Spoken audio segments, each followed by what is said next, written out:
Hi my friends, welcome back to the Quack House. My name is Anna and I am the maker and creator behind Quack House Crochet. If you are new to the channel, please consider subscribing, liking, commenting, doing all of the things down below. And if you are a returning friend, welcome and thank you for waddling on back. I'm working on it. I'm working on like the intro formula.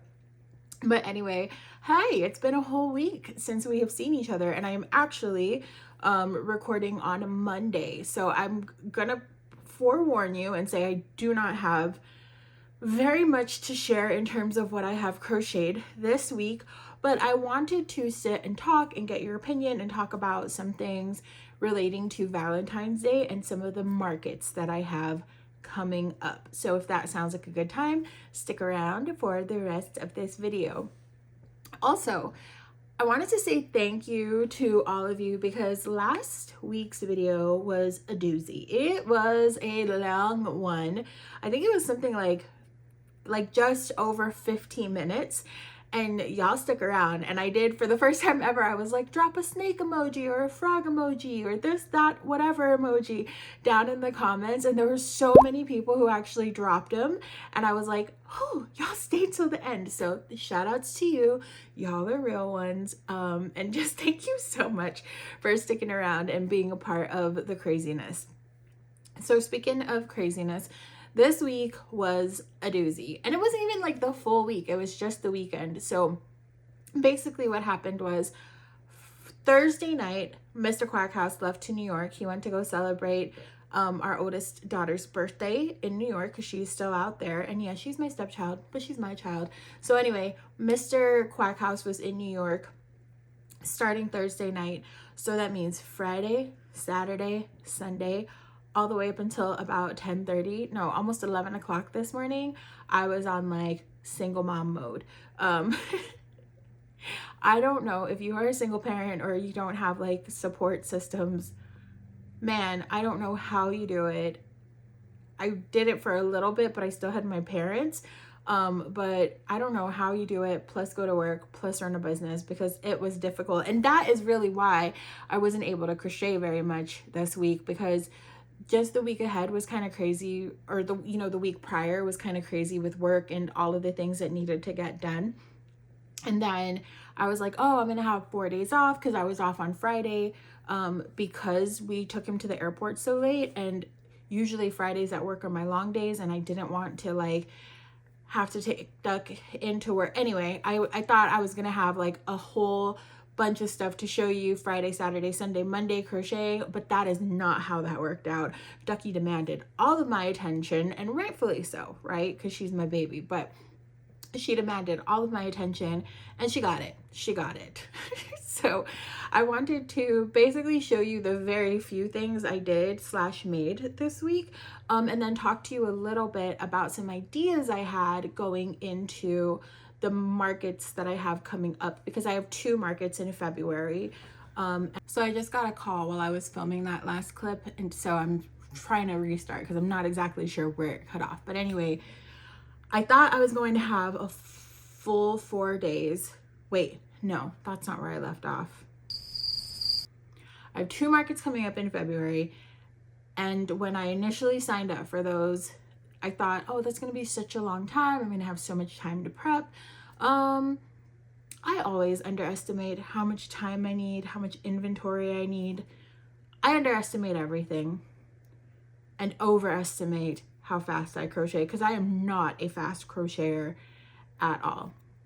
But anyways, let's just dive into it. Let me show you some of the things that I made. So the first thing I made, you can tell I'm still trying to like figure out the screen adjustment.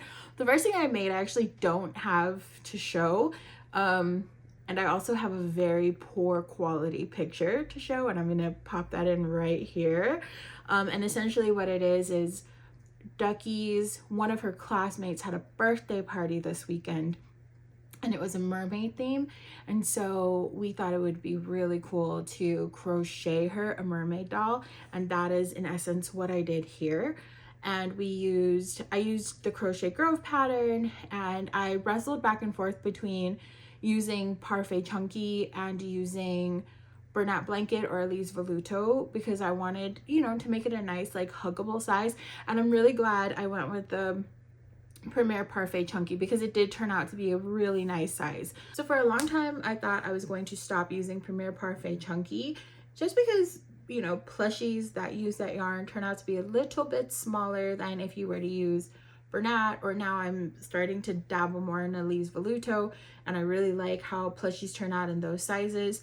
But I think there's still a time and a place for those, especially if you have designers who design patterns to be a little bit larger and they use those kind of smaller size. I say smaller size because they're technically a 6 weight, but if you've been crocheting for a minute and if you've had the opportunity to use Premier Parfait Chunky or Honey Bunny as a size 6 versus Demi Pearl, for example, which is a size 6, or Bernat Blanket or Big Twist Plush, which is all a size 6, there are significant size differences between those. So you know what I mean? I think there's a time and a place for all of it, and it's just about figuring out which patterns and what matters to you when you make those patterns, if that makes any sense. Anyways, all of that to say, I'm glad I used Premier Parfait Chunky because it turned out to be a nice size. So I don't have the best quality picture of the mermaid I made, but here it is. And again, this went to one of Ducky's friends for her birthday. I am very proud to announce that I got one of my bucket list patterns done this week, and that is this guy right here. That's right. I'm officially a part. Oh, look at this. It came out. I have to fix this. I have to fix that. Well, anyway, I am officially part of the anchor club. I have officially made an anchor, and I love him. I think he's so beautiful. I showed him to my husband while he was in New York. I showed him that I had finished him. He was like, whoa, that's so cool.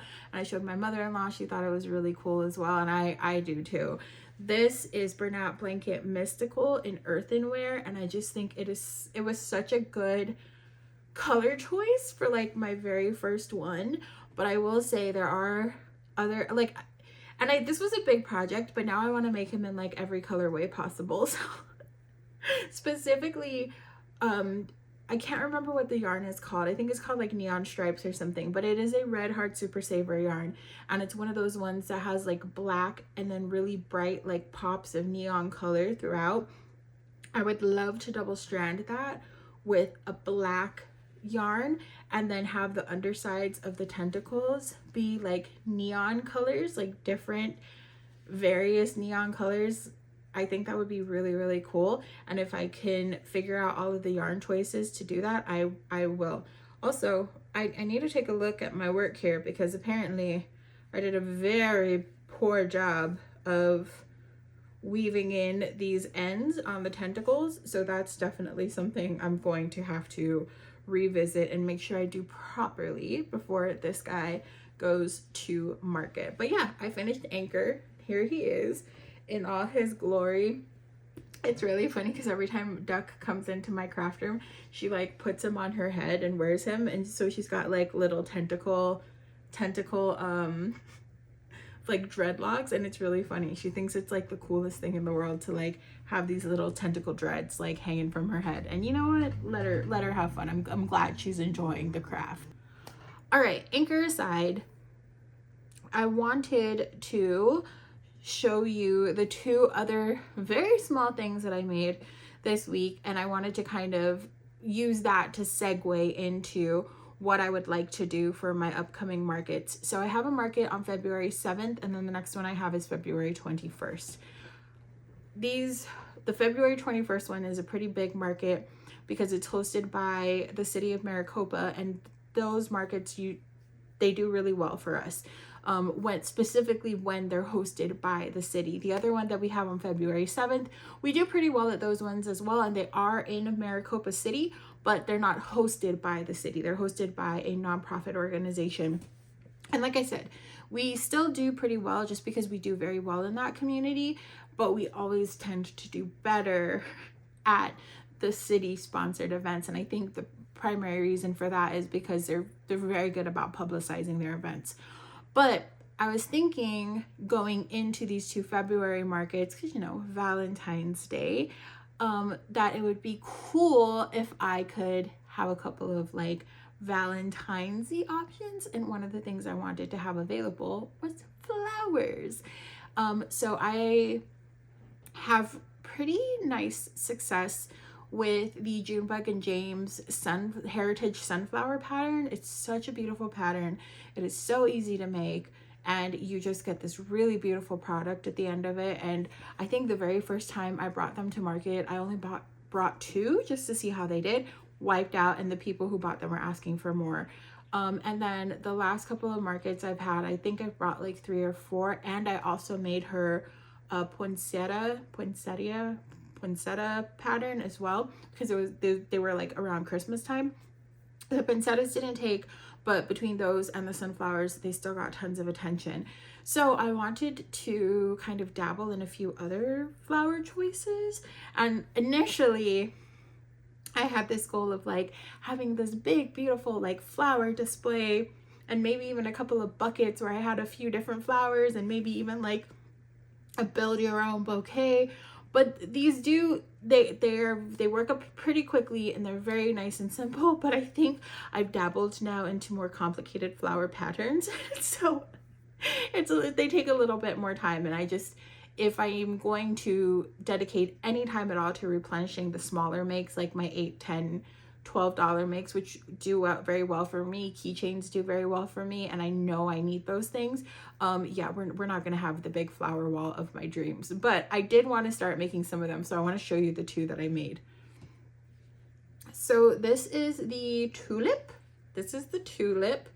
And I love how the leaf is different and it like curls up, and I really love the tulip head on this. And I liked that it wasn't just the other tulip patterns that you see are normally just like create this bulb and then you use like your working yarn, or you use yarn to kind of like close it off. This actually has the stamen, I think that's called, the little part in there, and all of these extra petals are surface crocheted on, and then you kind of tack them to that center bulb. I think it's gorgeous. I think it's really, really pretty. The only knit I kind of feel about this pattern, and it's probably a me issue, it's not at all like, I don't think a pattern issue, because in the pattern she does kind of tell you how to fix this problem, is this. Do you see it? Do you see how wibbly wobbly it is? And I genuinely feel like the person who buys this is probably going to use it more as a display piece rather than a play piece. But still, I'd like to, you know, give it a little bit of security. So in the pattern, she recommends you kind of like weave yarn into one of the rows of the stem and then tighten it to secure it a little bit. And I did do that, but it's still a little more wobbly than I would like.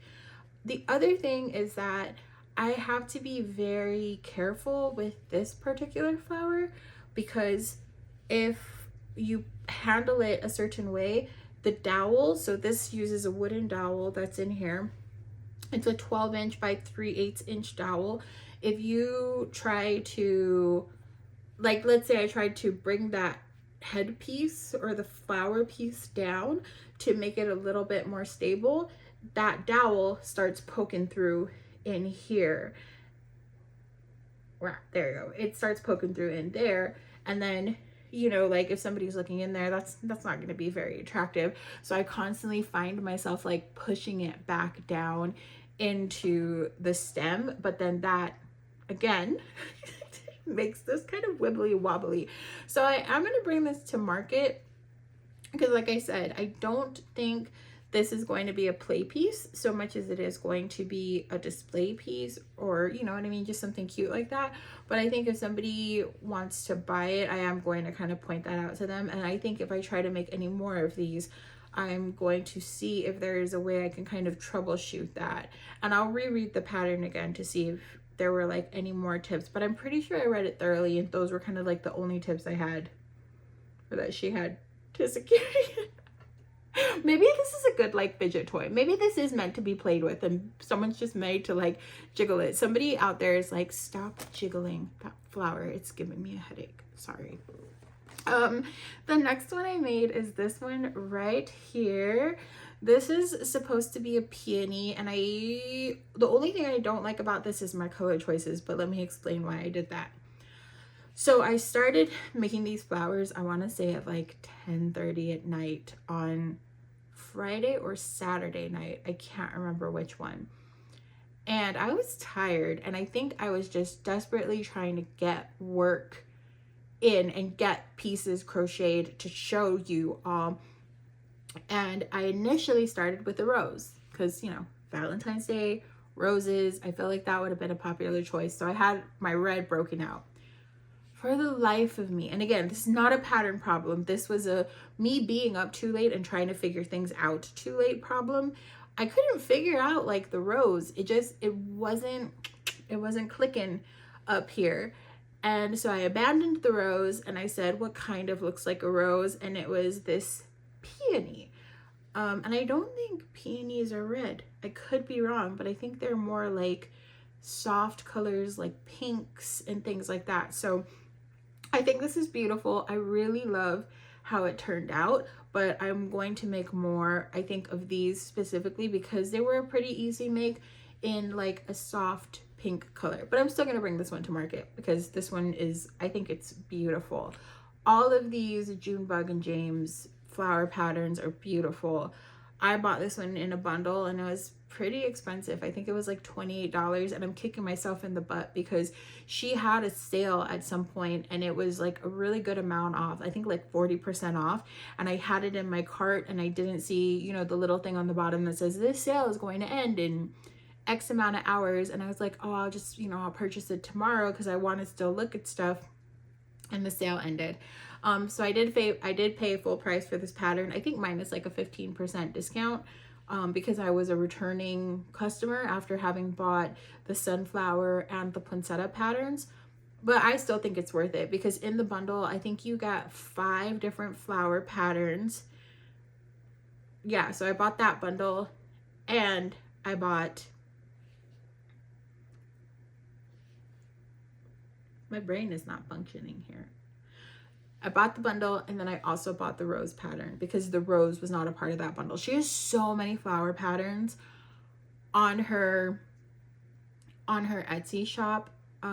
They're beautiful. I'd love to make the lavender one at some point, and it was really, really hard for me to narrow down which bundle I wanted and, you know, like which flowers I wanted, but I'm very happy with the one that I got. And I'm excited to make more of those. So I'm hoping, I've got 2 or 3 sunflowers, I think, still downstairs. And then I've got these 2 flowers. Like I said, I'm not going to end up making a whole wall of flowers like I would for Valentine's Day, but I think these are good to have as staples anyway. And if they don't sell for Valentine's Day, I think Mother's Day is coming around and that would be a good one. But I think people just like flowers anyways, so I'm not sad if, you know what I mean, I spend time working on these and they don't sell. But I do need to get into like my market makes for these next 2 markets. So I wanted to talk about my markets that I have coming up. I know I've told you I've got 2 coming up. One is before Valentine's Day, one is after Valentine's Day. And I wanted to make some Valentine's-y things, but things that would also do well if I took them with me to markets after that, right? So I had one of my ideas, of course, was the flowers and the flower wall. Another idea I had, let me actually show you a pattern that I made, or something that I made. I made this megare from Teresa's crochet shop. I love it, and it's the one I opted for the mouth pouch, right? So I still have to make a couple of little fishies or little rays or something to go inside the mouth. This guy is definitely coming with me to market, but I would like to maybe make him again, but in pink, and instead of the little white flecks all throughout, I kind of want to try embroidering like little red hearts all throughout, and then maybe in the mouth I could have sworn I saw a pattern at one point for fish that looked like little hearts almost, or that kind of had that shape. And so I thought, how cute would it be to make a couple of little heart fish and put them in the mouth, or even just make little hearts and then do a little bit of embroidery on them so that they looked a little bit more like fish, and like, you know, put a little eye in like the pointy part and put a couple of those fish or hearts in the mouth. So that's something I would like to make. Again, it's very like Valentine's-ish, but I don't think it's so specific that somebody who likes stingrays wouldn't pick it up at another point throughout the year if I didn't have a customer who happened to like it during the Valentine's Day market, right? The other thought I had was I have a pattern pack. I can't even remember who it's by. I'll definitely put it in the description or put it here somewhere. But I had this pattern pack that I bought quite a while ago, and I never made any of the patterns, but they've got like, you know, a pineapple, an avocado, an apple, a strawberry. It's got a bunch of these little fruits, and I think my initial thought was that it would be really cute to use them and make them as keychains. But looking at them again, right, this is one of those things where it's like you look at the pattern and you look at the finished dimensions. I think they would be too big for keychains, but I think they would be really, really cute to use as like Valentine's-y or like positive fruit, you know, like, you know how people sell like the pickles and they have the little signs on them. I think it'd be cute to do something like that, like to sell the little avocado, but not just have the avocado, like to have them have a little sign that says, I love avocuddling with you, or something like that. Or to have a little pineapple and be like, you know, you're one fine apple, or, you know, something like that. And so I think that would be a cute little idea, and I may do that. And when I do my emotional support dumpster fires, usually what I do is the little sign that's there, I actually hot glue it on to my piece. But for these ones specifically, what I could do is I could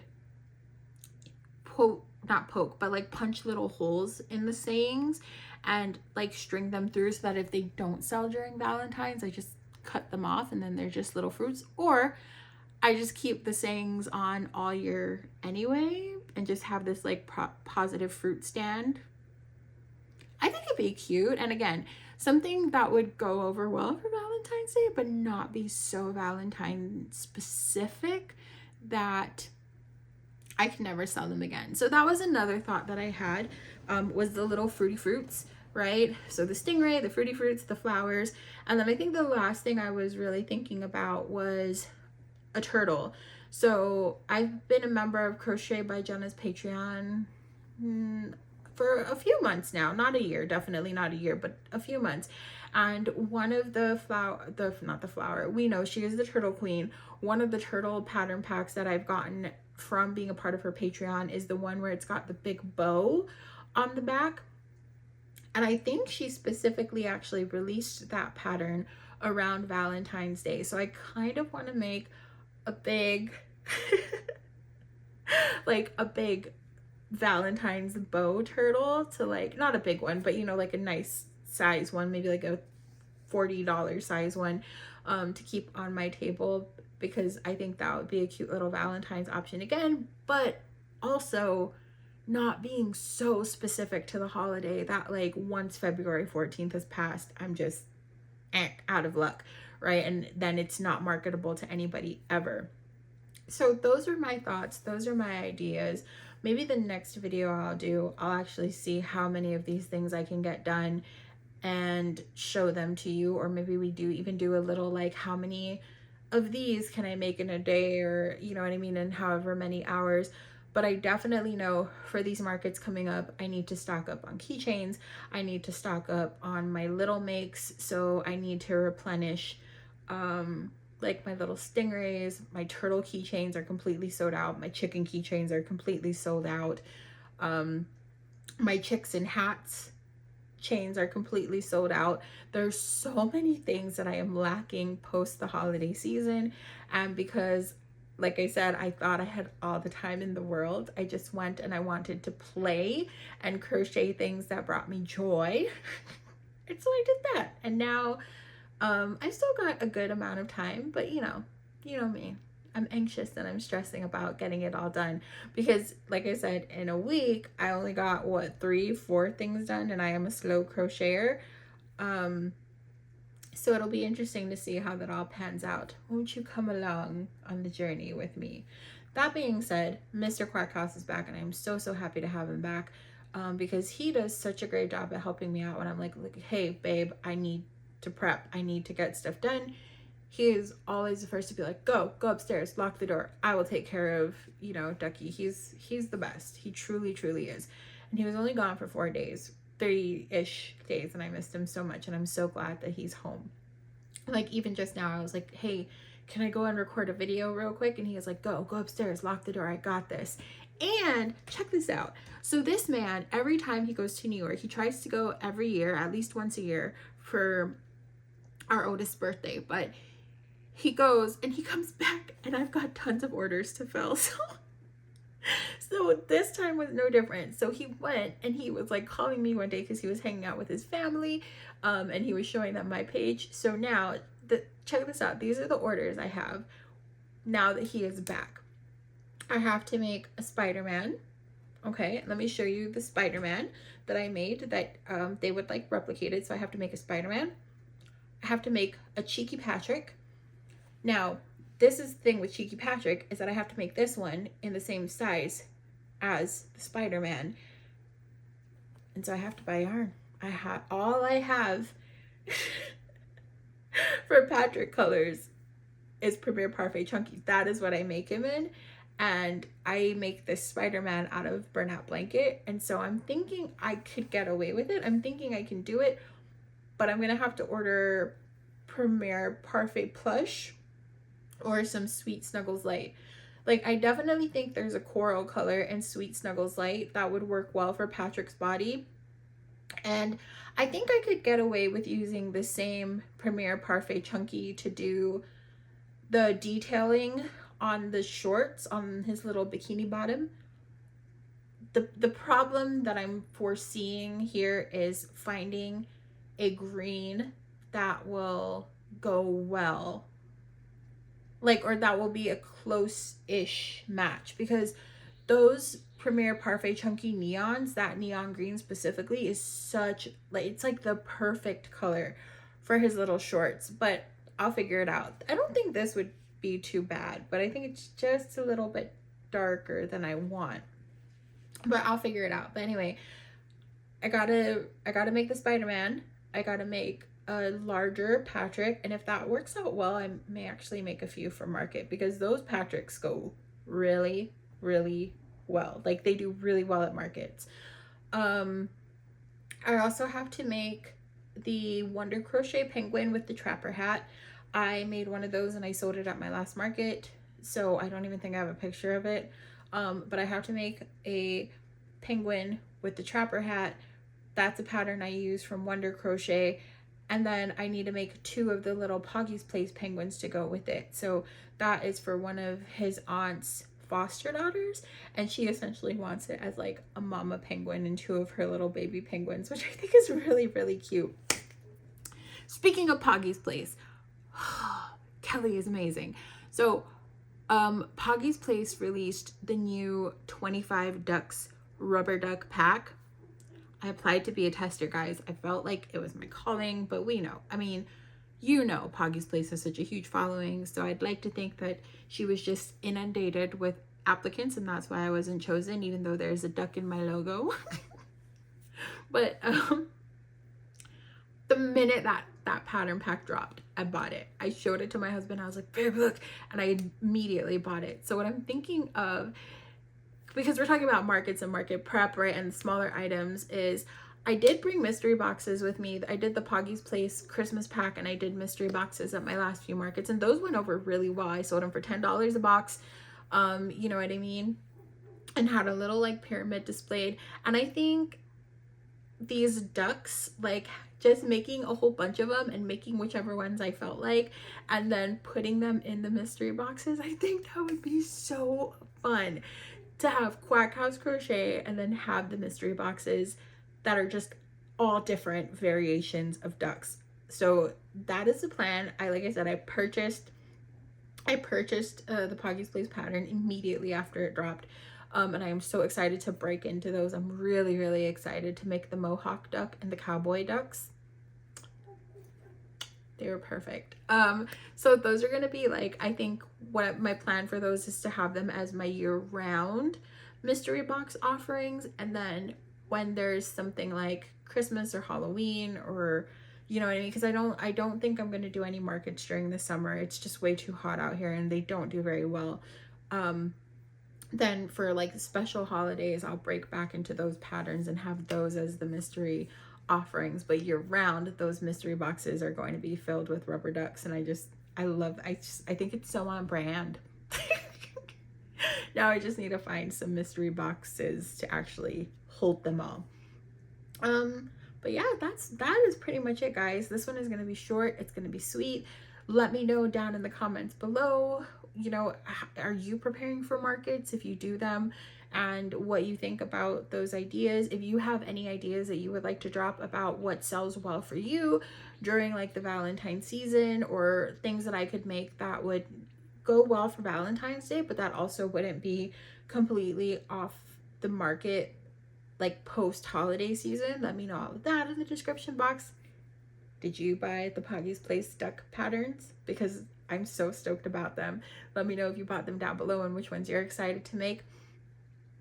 And yeah, I'm really, really excited about this market prep coming up. And so the next video or two that we have will probably be showing you what we make for market and all of the market prep that we have that happens for my 2 markets on the 7th and the 21st.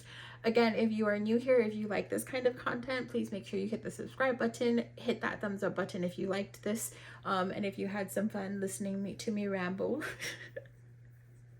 You know what I mean? Leave a flower emoji down at the bottom if you got to the end of this video, and I will see you guys again next week. Bye!